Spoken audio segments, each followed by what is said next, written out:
اسی لیے احکام میں بھی فرق کر دیا۔ مثال کے طور پر پہلے کے لوگوں کے لیے حکم یہ تھا کہ اگر کوئی کپڑا ناپاک ہو جائے تو دھونے سے پاک نہیں ہوتا تھا، کاٹ کر پھینک دو اس کو۔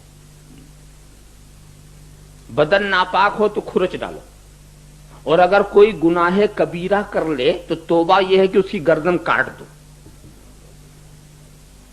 اور گناہ کبیرہ کرنے والا اپنا گناہ چھپا نہیں سکتا تھا، اس لیے کہ اس کے دروازے پہ لکھ اٹھتا تھا کہ آج اس نے یہ کیا۔ اور زکات میں کتنا؟ چوتھائی مال نکال دو۔ مگر آخری امت کے لیے کیا سہولت ہے وہ میں دکھاتا ہوں۔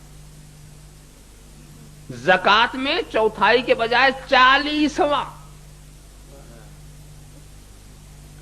اور گناہ کبیرہ اگر خدا نہ خواستہ ہو جائے تو توبہ، بس ندامت کے 2 آنسو۔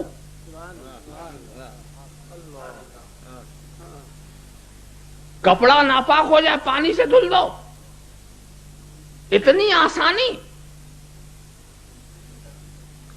اور نیچے والوں کے لیے کتنی سختی۔ بات یہ ہے دوستو، تم خود دیکھتے اسکولوں میں کچھ چھوٹے بچے پڑھنے جاتے ہیں کہ نہیں جاتے ہیں؟ چھوٹے چھوٹے بچے، اچھا، تو چھوٹے بچے اگر شرارت کرتے ہیں تو ان کو استاد مارتا،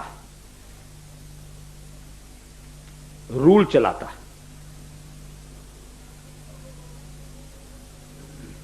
اور جب لڑکا بہت آگے بڑھ گیا، گریجویٹ ہو گیا، تو اب رول نہیں مارتا، اب اس کو کیا سزا دیتا ہے؟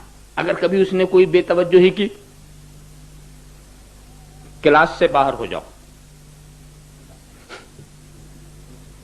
کلاس سے باہر ہونے کا اس کو اتنا غم ہوتا ہے کہ آج ہم کو کلاس سے باہر کر دیا گیا۔ کیوں؟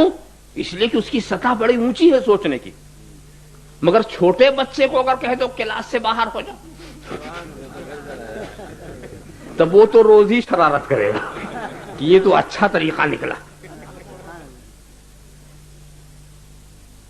تو پہلے درجے والوں کو کلاس سے باہر نہیں کیا جاتا۔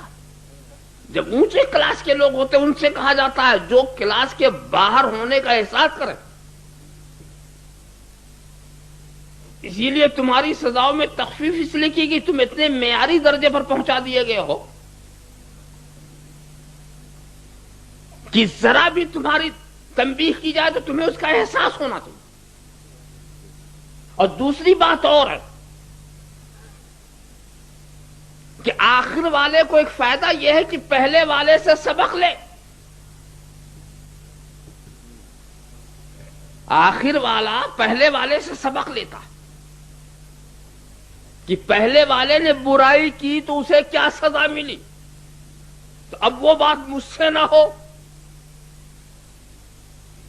تو آخر میں آنے سے اپنے کو بنانے کی بہت اچھی شکل نکلتی۔ وہ شاید آپ نے مولانا روم والا لطیفہ بھی سنا ہوگا کسی سے کہ ایک شیر، ایک بھیڑیا اور ایک لومڑی، یہ تینوں مل کے شکار کرتے ہیں۔ اور شکار میں کیا ملا؟ ایک گائے اور ایک گدھا اور ایک خرگوش، 3 چیز ملی۔ تو شیر نے کہا بھیڑیے سے تقسیم کر، تو اس نے کہا مہاراج اس میں تقسیم کرنے کی کیا بات ہے، گائے آپ کی ہے، گدھا میرے لیے اور یہ خرگوش لومڑی کے لیے۔ تو شیر کو غصہ آ گیا، میرے سامنے تو حصے دار بنتا ہے۔ ایک پنجا مارا، وہ ختم۔ پھر لومڑی سے اس نے کہا اے لومڑی اب تو تقسیم کر۔ تو لومڑی کہتی ہے کہ مہاراج اس میں تقسیم کرنے کی بات کیا ہے، یہ جو خرگوش ہے یہ حضور کا بریک فاسٹ ہے، اور یہ جو گدھا ہے یہ حضور کا لنچ ہے، یہ ظہرانہ ہے، اور یہ گائے جو ہے یہ حضور کا ڈنر ہے، یہ عشائیہ ہے، یہ بھی حضور کا، وہ بھی حضور کا، وہ بھی حضور کا۔ شیر بہت خوش، سب میرے ہی، بہت خوش۔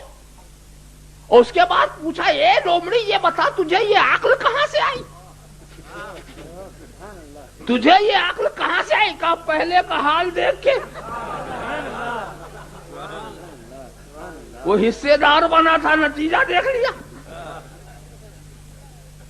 شیر کہتا ہے اچھا جا، جب تو نے سب میرے ہی کر دیا تو میں سب تجھے دے رہا،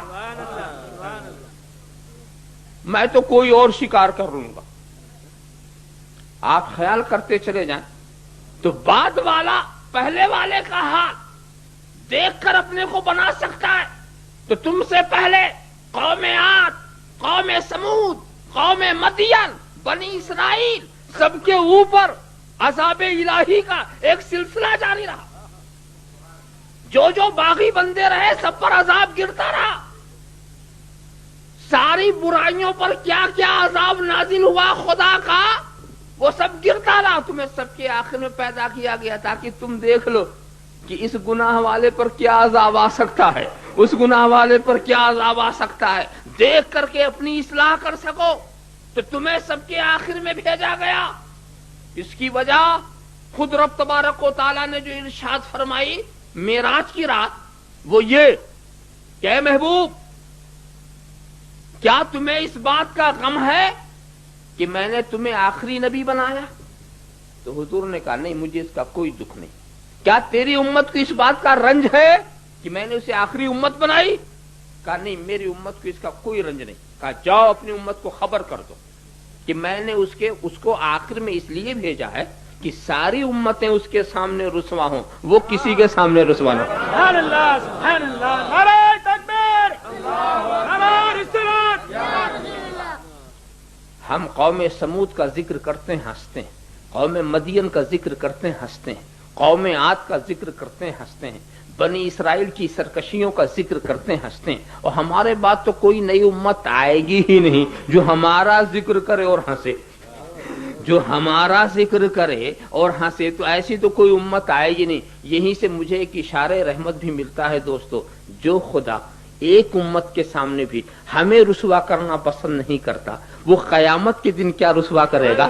وہاں تو ساری امتیں ہوں گی، وہاں تو ساری امتیں ہوں گی۔ تو خدا کی رحمت سے ہم یہاں بھی رسوائی سے بچ رہے ہیں، اور رسول کی شفاعت اور خدا کی رحمت سے انشاءاللہ ہم وہاں بھی رسوائی سے بچیں گے۔ رب تبارک و تعالی ہمیں رسوا نہیں کرے گا، بس شرط یہ ہے کہ ہمارا تعلق جناب محمد رسول اللہ صلی اللہ تعالی علیہ وسلم سے ایسا جڑا ہوا ہو کہ کوئی رشتہ اس رشتے کو کاٹ نہ سکے۔ آج لوگ رشتہ